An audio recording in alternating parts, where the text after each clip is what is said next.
Please, Greg. Thank you, Professor Sophie.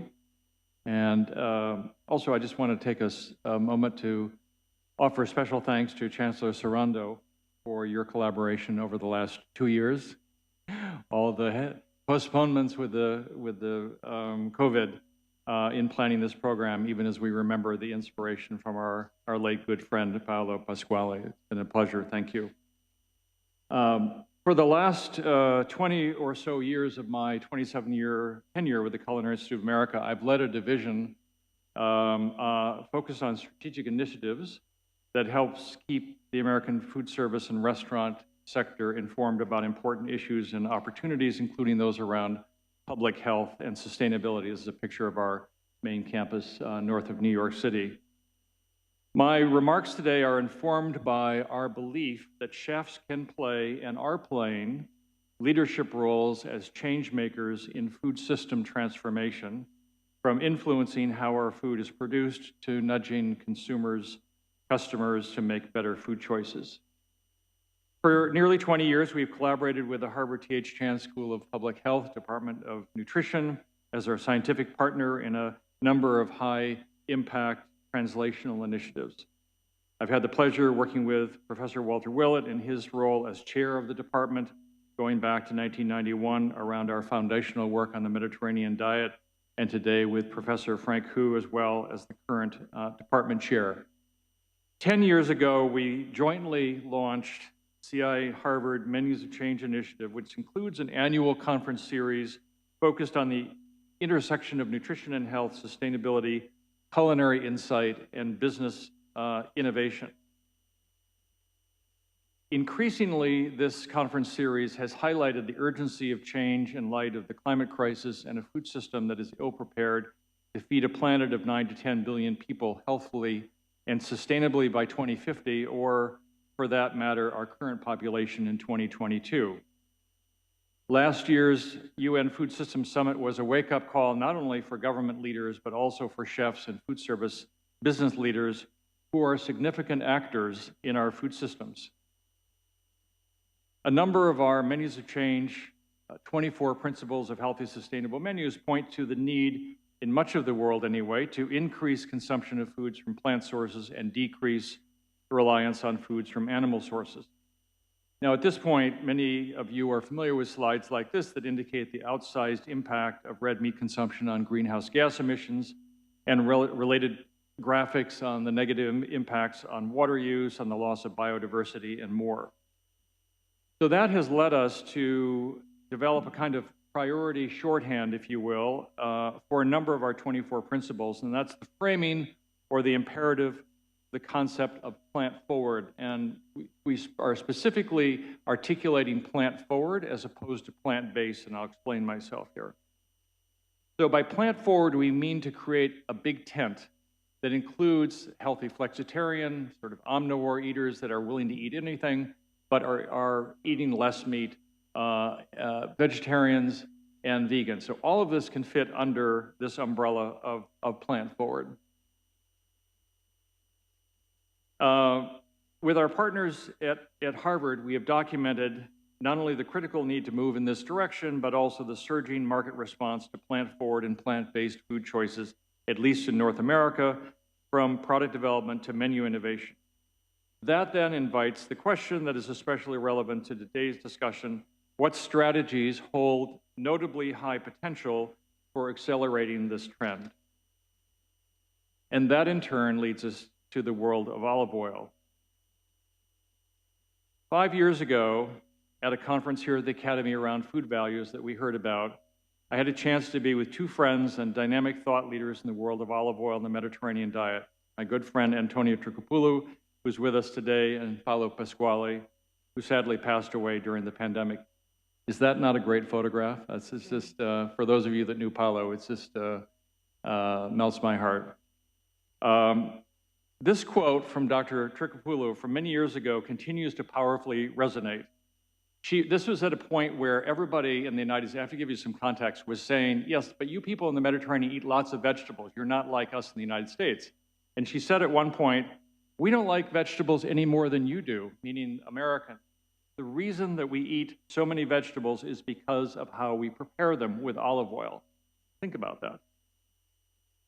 Beyond increasing the appeal of vegetables, others in this gathering have already underscored the fact that the olive oil kitchen not only points to a cultural model for healthy eating, but also to a potent model for what we might call a planetary health diet as well. And you can see the various issues there in terms of lower carbon emissions, less land and water impact, preserving biodiversity, less energy intensive, and certainly in the time of a climate crisis, olive groves are a barrier to desertification. Now, the good news is what has been mentioned earlier, is considering, especially the North American market, is that the Mediterranean diet in general, and olive oil specifically, now have high recognition levels and are widely understood to be healthy. But in many respects, American knowledge of the Mediterranean diet is a mile wide and an inch deep, to borrow a phrase familiar to many in this room. So we want to do something about that inch deep. Looking at the substantial potential that chefs have to further secure the future of the olive oil world as well as the Mediterranean diet, with North America as my principal reference point, I would propose 5 major work streams for the focus on the future. The first of these, better understanding of technical issues around standards of quality and diversity of varietals, sensory profiles, and the olive oil sustainability story. The second, huge opportunity, cooking with olive oil, and by that I mean literacy and also innovation. The third, quoting my good friend Paolo Pasquale, from cost to profit. This is a huge issue for our industry. Strategies to purchase and utilize better, more flavorful olive oil, and then focusing on the ROI that investment means in terms of including customer engagement. Next, chefs as champions of excellence and effectively partners in enhancing the financial sustainability of the sector and the rural economies that depend on that sector. I strongly believe in quality and excellence as driving the economic success of that sector. And finally, embracing discovery and culinary strategy in olive oil in the plant-forward kitchen, both old and new. So we're going to take up the first 4 items in our panel discussion tomorrow on Wednesday, but I'd like to briefly touch on the 5th item now, and let's think of this as culinary strategy.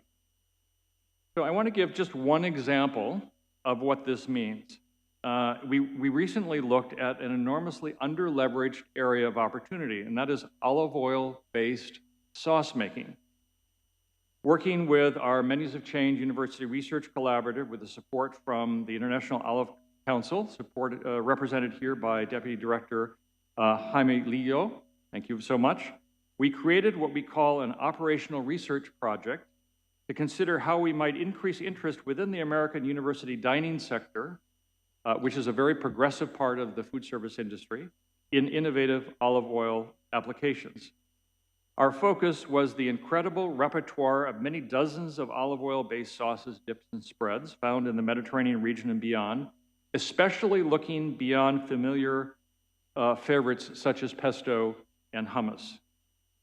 We worked with the culinary teams of 16 institutions, including colleagues from Harvard, Yale, and the University of California, Davis, whose institutions are represented here at this conference, to help us identify those olive oil-based sauces with the greatest potential to go mainstream. In addition, we invited these teams to first further explore IOC's 4 categories of olive oil flavor to uncover new areas of possibility there. Now, in this slide, if you look on the left side, you'll see that where most universities are currently relying on mild fruity olive oils, when the culinary teams were more formally led through a structured discovery process, the majority of those chefs found that medium fruity olive oils hold the most new promise for their operations in the future in terms of adding to their inventory.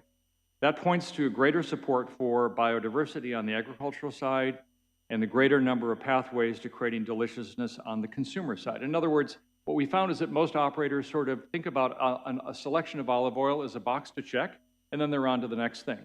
Whereas if you presented the same conversation about wine, it's like, oh, it's the whole world of wine. But with olive oil, it's a box to check. And that's what we wanted to change. Then the group turns its attention to focusing on future winners among a repertoire of 64 lesser-known olive oil-based sauces, dips, and spreads, right? So it's a vast repertoire. So, and then here are just two examples of the finalists, Bissar from North Africa and Zug from the Middle East. The entire report is available for viewing at the MCURC website. And in the end, the chefs identified a group of 17 finalists, olive oil-based sauces, dips, and spreads with the highest potential for greater consumer acceptance. Think of the implications of this to not only further secure the future of the olive oil world, but also what a large-scale shift from an over-reliance on meat and dairy-based sauce making to more plant-based sauce making would represent for our food system.